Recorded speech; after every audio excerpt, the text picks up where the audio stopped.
خوبصورتی کی کمی کو اخلاق پورا کر سکتا ہے، مگر اخلاق کی کمی کو خوبصورتی پورا نہیں کر سکتا۔ میں تیری رحمت سے مایوس نہیں ہوئی یا رب، بس مجھے میری آزمائش میں کامیابی عطا فرما، آمین۔ اللہ کا خوف اگر دماغ میں بیٹھ جائے تو تنہائی میں بھی آدمی گناہوں سے بچتا ہے۔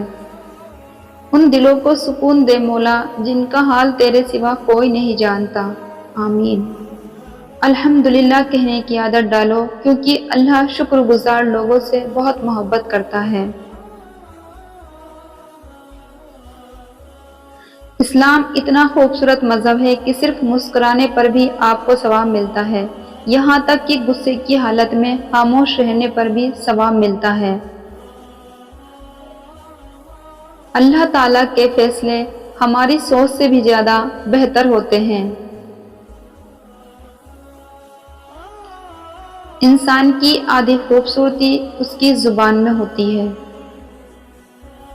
جب کلمہ پڑھو تو اپنے رب سے کہو کہ یا اللہ، یہ میرا کلمہ تیرے پاس میری امانت ہے، موت کے وقت مولا مجھے کلمہ نصیب عطا فرما۔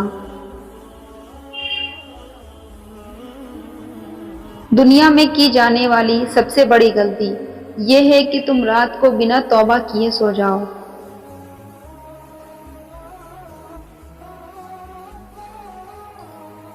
حضور نے فرمایا، جو عورت اس حال میں وفات پائے کہ اس کا شوہر اس سے خوش تھا تو وہ جنت میں جائے گی۔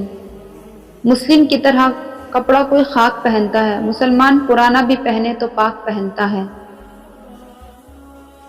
معافی وہی انسان دے سکتا ہے جو اندر سے مضبوط ہو، کھوکھلے انسان صرف بدلے کی آگ میں جلتے رہتے ہیں۔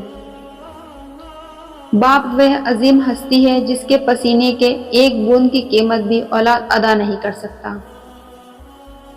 کوئی دل سے دعا کرے بات تب بنتی ہے، زبان سے تو ہر کوئی کہہ دیتا ہے خوش رہو۔